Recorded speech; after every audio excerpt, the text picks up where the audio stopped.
Okay, so coming down that road and around the corner past this friendly dog is the put-in for the North Branch Potomac Barnum, West Virginia run. It's a dam release. Dam is upstream that way, and so when the water is going to spike, there's a siren that goes, and it started this morning at 6:45. Some spotty service out here, but otherwise good to go. You'll come down here, pay $5, park, set shuttle. The put-in's about a 20-minute there, 20-minute back drive. This is Calleva's cheat Lite class, and excited to run it. It's my first time. The water will be cold, which is important to keep in mind. There are bathrooms, so running a shorty dry top today. Hopefully I don't swim. Water's like 50 degrees or something like that. Not much on the bottom, so we'll see. Okay, so a little bit further down, this is the actual put-in. Walking. You can see the first rapid is pretty much immediate. Good stuff. Bloomington. So here at the put-in, we have gone upstream, which would be to our left when we put in on that side of the river. And we've done that to warm up just past those pylons. There's a nice little double surf wave. So we're hanging out there, getting loose before heading down the river.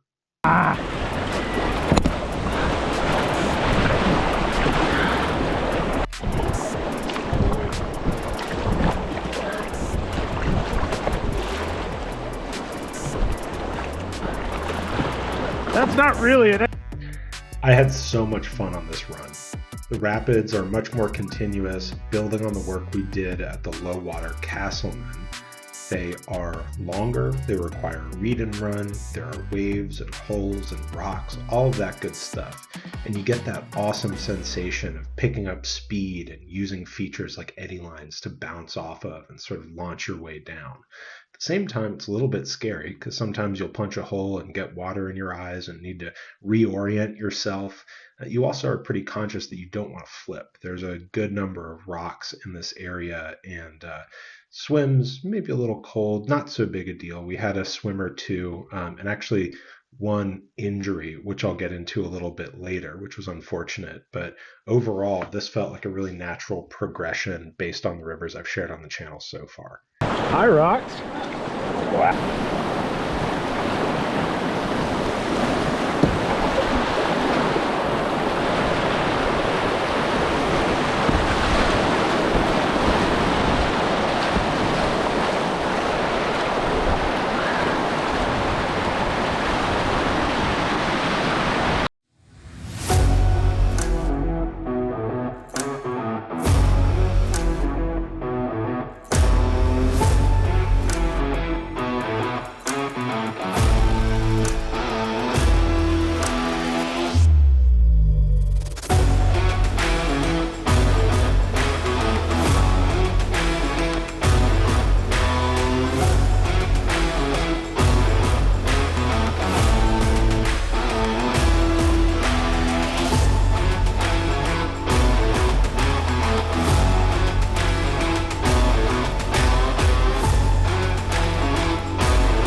I've hopped up on a rock here to give you an idea of the kind of gradient we're dealing with, because of course, whitewater is the combination of water and gradient.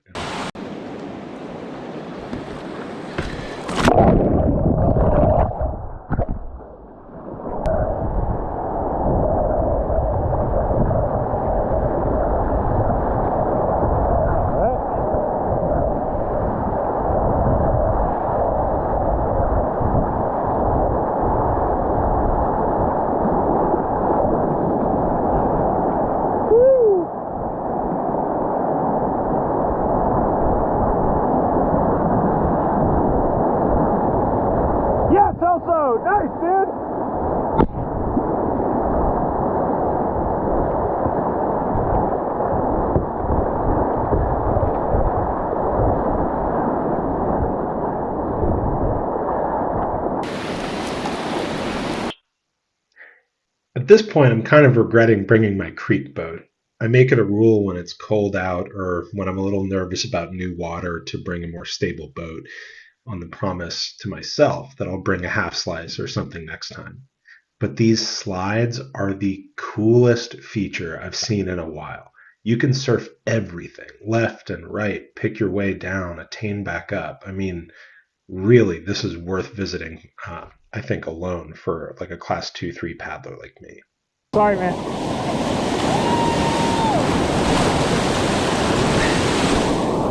Woo! Sorry, dude.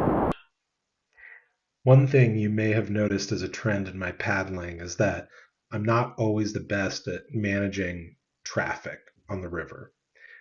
I've been working on staying stable in eddies that are kind of a conveyor belt back up to the feature so that I can control when I go, and also scanning upstream and downstream for people coming down, hazards, etc. None of this is a big deal. We're all comfortable with one another. Nobody's getting run over. We can grab hold of one another and raft up. So just be aware, obviously, when you're paddling in a big group to manage your own position relative to other paddlers.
Okay, I had a quick look at myself after this run. Just pointed the camera at myself to get a little selfie, commemorate the run.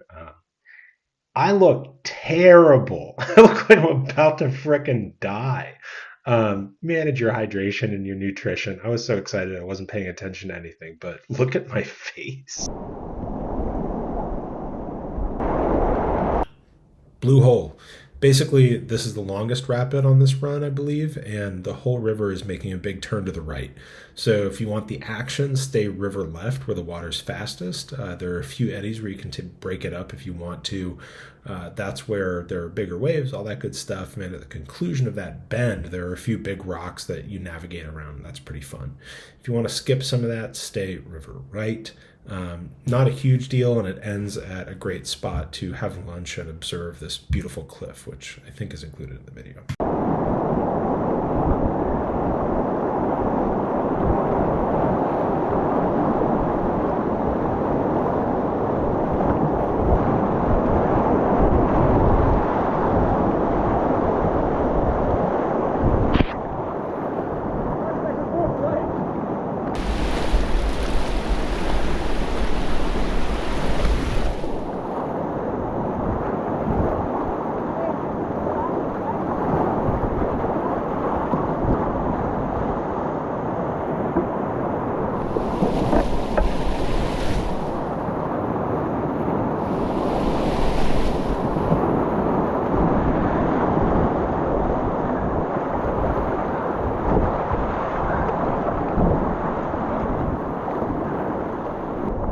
I'm scared every time. Lunch Stop is also a neat little rapid. Stick River right for the action after the river curves over to the left. Again, hug the outside bank for the more exciting stuff. This is also where a big sort of concrete slide on the right, part of a railroad or path or something, comes into view, and I just can't get the idea out of my head of seal launching it. I really wanted to do that, and so that's what I'm thinking about as I come down this rapid.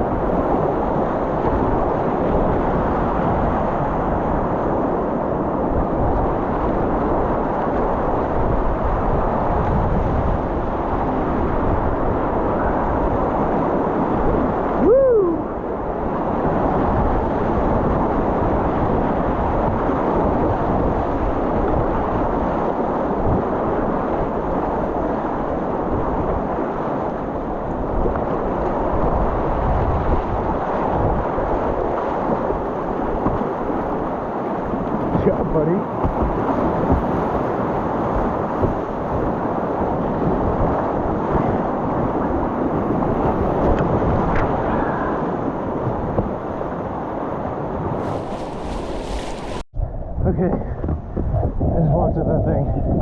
I'm gonna try and seal launch off of this.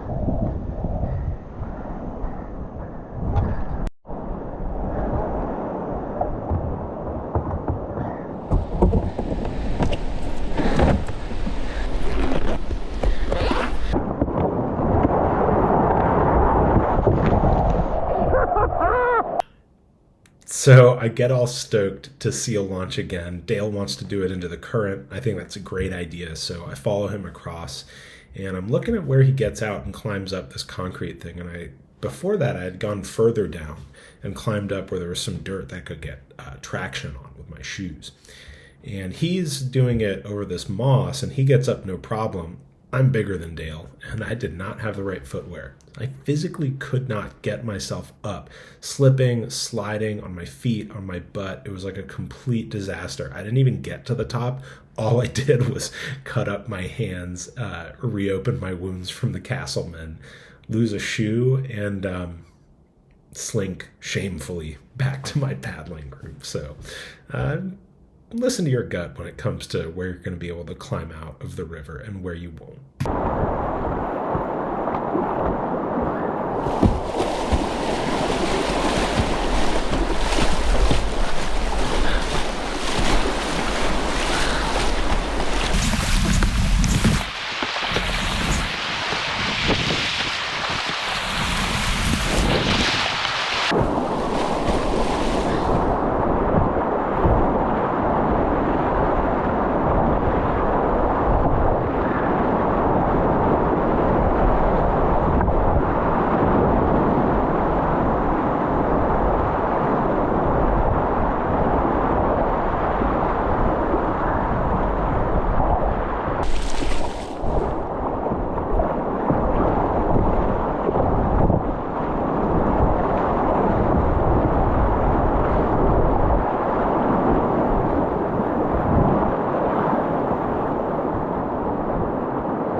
Okay, after lunch stop, the river really chills out.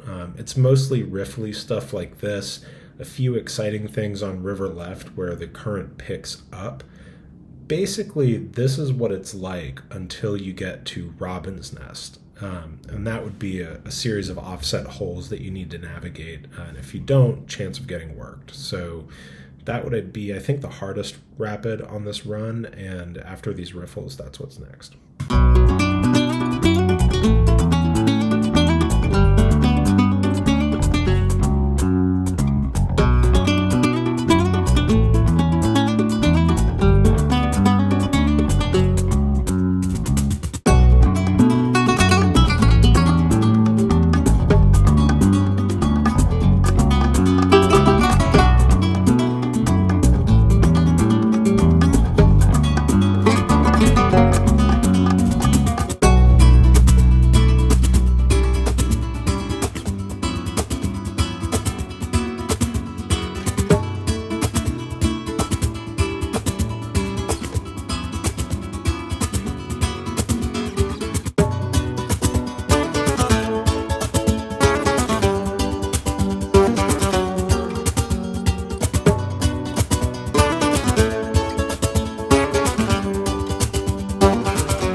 This is maybe a debatable choice, but I still had fun.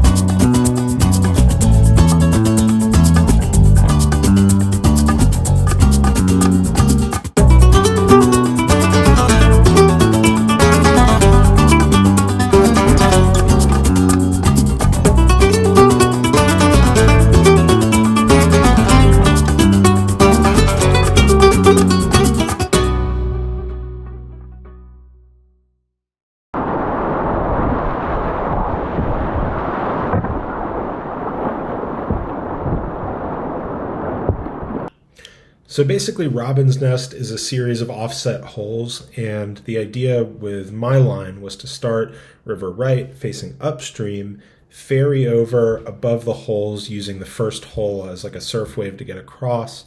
And I wasn't thinking too hard. I was glad I brought the code. Basically, I ferried out and then peeled out to see if I could lace those two last holes. I didn't. I kind of went over them. Great, no problem. The code is good for that kind of thing. One of my buddies wasn't as lucky and basically got worked in a hole, pulled his skirt, and the river launched him straight into this sharp rock, which was making the other hole, the hole below him. And it was quite painful. We thought he might have had a fracture in his leg, brutal bruise, and he paddled out the rest of the way. So badass. Sometimes stuff like that's going to happen. Dealing with your pain, managing your injury, being really clear and communicating your needs to the group, all that stuff's really important. He did a great job, toughed it out, styled the rest of the rapids, and that was that. And now he's back on the horse. But just be advised.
the end of this run is really chill. Eventually we make a right down Piney Swamp, which is a little tributary, and the first bridge you see is not the Takeout. The second stone bridge with the arches is the Takeout on River Left, right there when you see it.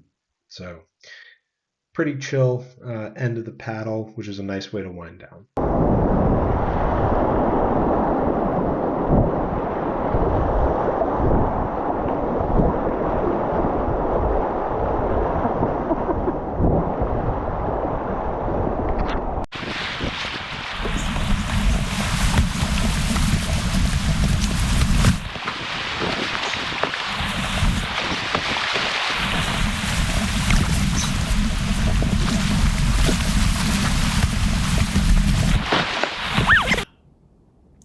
My love of pylons is not a smart thing necessarily. They tend to catch strainers. They tend to make big, dangerous features when the river is really high, that kind of stuff. So I'm here trying to do my usual little kind of nose around the pylon. And by the time I get there, I notice there's a big old branch, log, whatever, stuck on it. So the best thing I can do is angle my boat away from it, paddle like hell, and I'd rather, I think, roll under it than try to go over it because I didn't think I could do that. So I'm just lucky that this was just a log and there weren't additional branches underwater, etc., that could have been problematic. So lesson learned here, eyes out, watch for this kind of thing. Okay, if you're a developing boater who's comfortable in Class 3 water, if you're from the DC area, you're probably comfortable on Mather Gorge, probably running little falls at reasonable levels, definitely comfortable with everything between Anglers and Lock 10, then this is a good option for you. You'll get more continuous rapids, tons of opportunity to practice your skills, including surfing and using river features to break up a run into a safe and practice-filled experience. Keep in mind that this is a dam release, so typically these are posted online, scheduled. There'd be 2 a month or so, I think, during the nice season, which is something like April to, I imagine, September. But check that online. Since it's a dam release, the water is cold, so bring your dry gear unless you're really confident that you're not going to come out of your boat. Thanks for watching. If you found this helpful, great. If you didn't, let me know how I can improve, and I hope to see you out on the river.